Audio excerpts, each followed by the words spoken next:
that's going to help out a ton, not only in the passing game, but in the running game.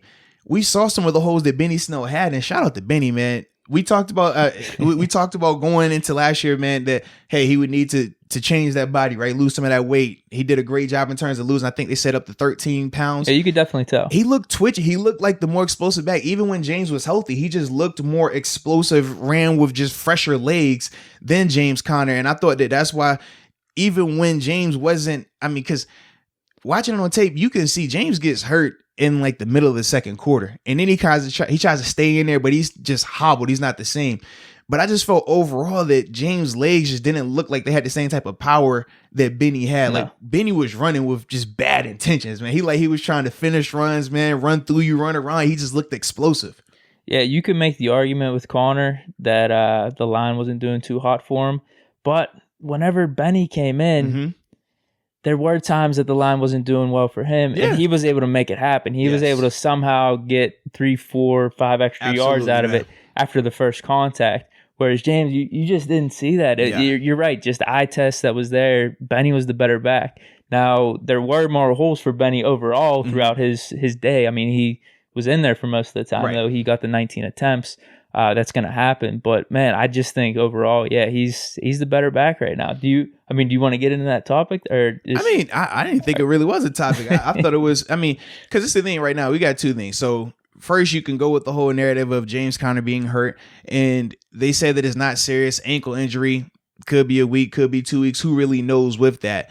But even if they were both healthy, I still feel that Benny was going to be the guy this week based off of that performance. Yeah. Coach Tomlin talks about wanting to ride the hot hand, and if you didn't believe that, you saw even, like I said, when before they never really ruled James out either. He was on the sideline the whole time. But you could just see where the telling thing for me was when Benny fumbled the ball. They still rolled with him. They still rolled him. If there was any type of debate, if there was any type of, hey, we're still thinking James can be the guy right now, Benny fumbles that ball, let's be real. James is going back in there. But when they didn't put James back in and James was on the sideline, helmet on, bouncing around, trying to stay warm and stuff like that, that told me everything I needed to know because Coach Tomlin does not play when it comes to fumbles. We know that. We talked, that was the biggest reason why Deontay Johnson last year couldn't get on punt return for so long because he put the ball on the ground. Coach T does not, if he feels like he has a viable option or has somebody better, he's not going to deal with that because it's just too impactful. You fumble the ball, that can cost you a game. We talked about that. But when they kept Benny in there after that, I said, oh yeah, Benny's going to be the guy for the rest of this game and probably next week unless something crazy happens. And that's why I didn't really think it was like this big thing to really go down, you know? You're right. I think everyone has that same opinion right now. Everyone's high on Benny, man. He what did he end up with? 116. He's top 3 in the league in rushing right now. It was a really good game for him, man. Everything. He was productive, man. 5.9 per carry. He had a long of 30.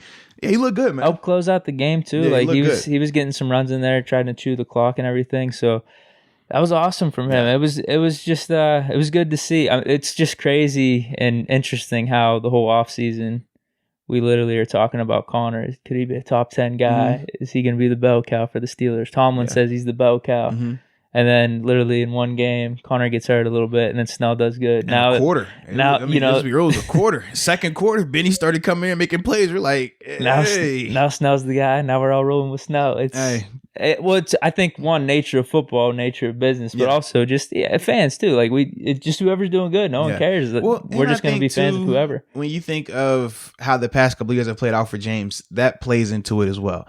If this was James' first time having an injury and he's been a Pro Bowl back or being a top back for the past couple of years, I think it's a different level of, oh, we're ready to turn the page. Like if it was Bell. Right, that's what I'm saying. Like we're not switching. Not yet. Even when Bell tore his MCL and then he came back the next year and had another injury, it was never we're ready to turn the page. Even when D'Angelo was killing. Remember, D'Angelo came out and was killing the 1 year and it was still just, no, we know whenever L Bell is ready to go, he's the guy.